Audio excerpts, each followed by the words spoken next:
l'honorable député de Saint-Hyacinthe-Bagotte. Monsieur le Président, 0. C'est le nombre de cargaisons qui a été saisi à la douane canadienne pour recours au travail forcé. Si on exclut une seule expédition là, en 2021 qui avait été saisie, mais ça a été libéré à la suite de l'appel de l'importateur. En comparaison, Washington, puis là je parle toute région confondue, là. En comparaison, Washington comptabilise des milliards en valeur de marchandises saisies, et ce, en provenance d'une seule région, le Xinjiang. Le laxisme canadien est total. Mars 2023, Ottawa a rendu son budget. Et on peut lire que le gouvernement annonce son intention de, et là je cite, là, présenter d'ici 2024 un projet de loi visant à éliminer le travail forcé des chaînes d'approvisionnement canadiennes et à renforcer l'interdiction de l'importation de biens produits par le travail forcé. Fin de la citation, écrit noir sur blanc, page 195 de la version en français et page 171 de la version en anglais. Là, jusqu'à preuve du contraire, on est en 2024. Aucun projet de loi n'a été présenté avant la fin de 2023. Mais promesses brisées et promesses aussitôt renouvelées. Mars 2024, cette fois, dans son nouveau budget, Ottawa indique encore une fois son intention de présenter un projet de loi afin d'éliminer le travail forcé des chaînes d'approvisionnement et à renforcer l'importation des biens qui en sont issus avant la fin de l'année, cette fois-ci 2024. Encore une fois, c'est écrit noir sur blanc. Si vous ne me croyez pas, Monsieur le Président, vous pouvez aller voir. Page 369 de la version française et page 320 de la version en anglais. Et c'est pourquoi j'ai fait adopter cette motion en comité pour rappeler cette promesse brisée et qu'on la juge inacceptable et que le temps presse. Non, ça n'a pas été tous les partis. Ça a été une motion votée à majorité en comité. Les conservateurs ont voté pour, le NPD a voté pour, et maintenant, on la soumet à cette Chambre. Parce qu'il reste environ un mois. La Chambre doit affirmer clairement qu'elle juge que cette inaction est déplorable et que le recours à des pratiques qui briment les droits fondamentaux des travailleurs, des personnes vulnérables et des enfants est totalement inacceptable.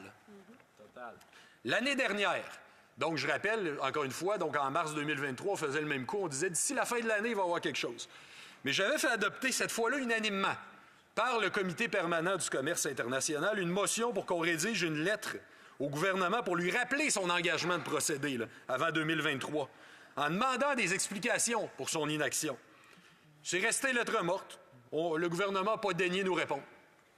Et ce gouvernement d'oser ensuite faire un simple copier-coller dans son budget suivant, comme si rien n'était, en se contentant de changer fin 2023 par fin 2024, tout simplement comme date butoir avant d'oser penser lever le petit doigt. Bien, la coupe est pleine. Ce Parlement, il doit se lever, il doit dire clairement, en adoptant notre motion, que ça ne passe pas cette fois. On ne veut pas de sang dans les produits que nous achetons.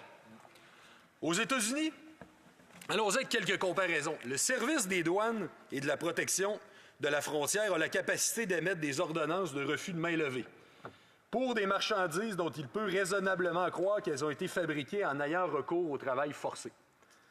Ces ordonnances peuvent cibler des entités, des régions ou des pays uniques. Puis il incombe aux importateurs, puis c'est là que c'est important, il incombe aux importateurs de convaincre le service des douanes et de la protection de la frontière que les marchandises n'ont pas été fabriquées par le biais de travail forcé. De plus, depuis décembre 2021, les États-Unis ont en place un Uyghur Forced Labor Protection Act, la loi sur la prévention du travail forcé des Ouïghours, qui crée une présomption réfutable selon laquelle tous les biens, produits, articles et marchandises importées qui sont extraits, produits ou fabriqués entièrement ou en partie dans la région autonome ouïghour du Xinjiang ou par des entités qui figurent sur une liste préparée par le gouvernement américain sont fabriqués par le biais du travail forcé et sont interdits d'entrer aux États-Unis. Donc tout ce qui vient de cette liste-là ou de cette région-là, on tient pour acquis que ça vient de là. Et c'est là que l'importateur a le fardeau de la preuve. Parce que la présomption réfutable des États-Unis, elle s'applique aussi aux marchandises qui sont fabriquées ou expédiées en République populaire de Chine et d'autres pays, qui incorporent des matériaux ou des intrants qui sont fabriqués au Xinjiang ou qui transitent par ce pays. Le fardeau de la preuve incombe donc à l'importateur. Au Canada, maintenant, en comparaison, On se contente du tarif des douanes comme cadre législatif qui permet aux douaniers non pas de considérer une marchandise comme étant interdite, mais bien de déterminer le classement tarifaire de la marchandise importée. C'est au cas par cas, et selon les probabilités selon lesquelles le travail forcé est employé, en se fondant sur les renseignements disponibles au moment de l'importation. Donc, donner à l'Agence des services frontaliers la responsabilité de filtrer. C'est supposer que le recours au travail forcé pour produire une marchandise, ça puisse être perceptible par une inspection des cargaisons à la lampe de poche. Là. Ça revient à peu près à ça. Le brillant résultat de cette approche, c'est que rien n'a jamais été saisi à la frontière canadienne. Ottawa a créé un véritable paradis d'impunité quant au comportement des entreprises. Et ça s'applique aussi non seulement aux importations, mais si on élargit un petit peu le spectre, si on élargit un petit peu la perspective, ça s'applique aussi au comportement, à la reddition de comptes, à la diligence raisonnable aussi des entreprises canadiennes à l'étranger. Certes, en 2023, la Chambre des communes a adopté à majorité le projet de loi S-211. C'était présenté à l'époque par Ottawa comme une étape audacieuse, alors qu'au final, c'est une mesurette. C'est une mesurette mollassonne, Monsieur le Président. Tout ce que le projet de loi amenait, c'était une obligation pour les entreprises de 250 employés et plus seulement, et pour celles qui ont des revenus actifs et significatifs uniquement, de faire rapport. Donc, la seule obligation, faites un petit rapport. C'est tout. Puis là, bien sûr, vous allez me dire, puis un rapport précisant aussi, déclarer sur une base annuelle des mesures qui sont prises quant au travail forcé des adultes et des enfants. Donc, c'est la seule question qui est couverte ici. L'entreprise qui refuserait de faire rapport, vous allez me dire, Monsieur le Président, bien sûr, elle peut recevoir une amende. Elle peut être mise à l'amende, certes. Sauf qu'il lui est tout à fait permis de faire un rapport où l'entreprise déclare qu'elle n'a pas mis en place de mesures. Elle peut envoyer tout simplement ça, faire un rapport là-dessus. Merci, bonsoir. Son devoir est accompli. À l'année prochaine, mon ami. Ça se limite à ça. Cette loi, donc, je serais porté à dire qu'elle est aussi inutile que le Sénat qui l'a mise sur pied, qui l'a présentée. Faire rapport, quitte à rapporter avoir rien fait, c'est pas ça qu'on appelle une loi de diligence raisonnable. On avait droit ici à une attitude typiquement canadienne, qui reproduisait la même culture du symbole. Ottawa aurait ainsi tout le loisir de s'asseoir sur un prétendu progrès qui n'en est pas une. Et c'est pour cette raison-là que j'avais voté contre cette coquille vide-là à l'époque, avec mes collègues du Bloc, avec nos collègues du NPD également. Je comparais en revanche un projet de loi, le projet de loi C-262, qui est un projet de loi du NPD. Nous, on a toujours dit, quand l'idée est bonne, on soutient, il n'y a pas de problème avec ça. Donc, je le comparraine avec plaisir. Celui-là, il couvre la totalité des droits humains. Il couvre les entreprises de toutes les tailles, puis il implique les communautés qui sont touchées et surtout, ça offre des recours aux victimes. Voilà ce que serait en la matière une véritable loi de diligence raisonnable. Puis si elle ne surveille pas de très près, donc, disions-nous, les produits qui entrent ici par son approche qui donne la responsabilité de la saisie aux douaniers et qui retire le fardeau de la preuve aux employeurs, aux importateurs, pardon, Ottawa n'est pas davantage sérieuse, donc, comme je viens de vous le montrer, par rapport au comportement des entreprises canadiennes à l'étranger. On le voit d'ailleurs dans les accords commerciaux qui nous sont soumis. On réfère à des beaux principes, mais sans obligation. On réfère à des conventions internationales, tout ça, on réfère à des idées, mais aucune obligation, aucune vraie reddition de compte. Dans le cas, par exemple, de l'accord de libre-échange Canada-Ukraine, le seul amendement qui a été reçu dans l'accord en comité, c'est le mien. C'est celui où on disait, c'est bien beau ce chapitre-là, mais maintenant, il faut aussi que la ministre du Commerce international nous dise en cette Chambre, annuellement, qu'est-ce qui se passe par rapport à ça au dossier des droits humains là-bas et des comportements des entreprises. En 2018, puis parlons aussi, c'est la même chose qui prévaut par rapport à cette fonction qu'on appelle l'ombudsman de la responsabilité des entreprises. Il s'agit au final d'un bureau des plaintes, une réponse qui est bien apathique à des comportements qui sont authentiquement scandaleux. Au final, il y a le mandat, et je cite, d'examiner une plainte déposée par une entreprise canadienne qui estime faire l'objet d'une allégation non fondée concernant une atteinte aux droits de la personne. En 2018, quand le gouvernement du Canada avait créé cet ombudsman lors de la création du poste, s'est engagé à ce que cet agent ait les pouvoirs d'enquête pour contraindre les entreprises à la production de documents. puis aussi les forcer à venir témoigner. Il me semble que c'est deux éléments importants quand tu fais une enquête. Il me semble que c'est la base même. Au moment de rédiger ces lignes, les pouvoirs n'ont toujours pas été attribués. D'ailleurs, l'Association minière du Canada s'y oppose. Il est allé de déclaration publique. Mais on va se rassurer, bien sûr, du fait que l'Ombudsman a un beau site Internet. Mais on prendrait avant tout la capacité à contraindre à produire des documents et à se déplacer pour témoigner avant le beau site Internet. En 2009, un projet de loi du Bloc québécois visant une commission de surveillance des activités à l'étranger des entreprises canadiennes est mort au feuilleton. Cette commission, qui était indépendante du pouvoir politique, ça ne serait pas contentée de recevoir des plaintes, mais aurait pu lancer ses propres enquêtes. Donc, même sans plainte, pouvoir lancer ses propres enquêtes, puis interpeller publiquement le ministère des Affaires étrangères pour qu'il cesse son soutien aux minières qui étaient fautives.